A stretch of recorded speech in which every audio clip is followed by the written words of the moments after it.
How to place a perps trade on Foxify.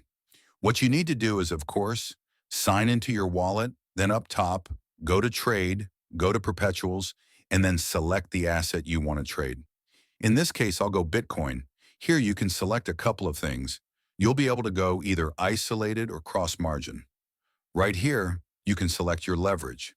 In this example, though, we will go for cross margin, and you can either go long or go short, depending on how you feel. Well, I'll go short, and I'll only do that with 1x leverage because of this video. You can either select the amount here, or you can do it simply by dragging the slider. We need to go a bit more.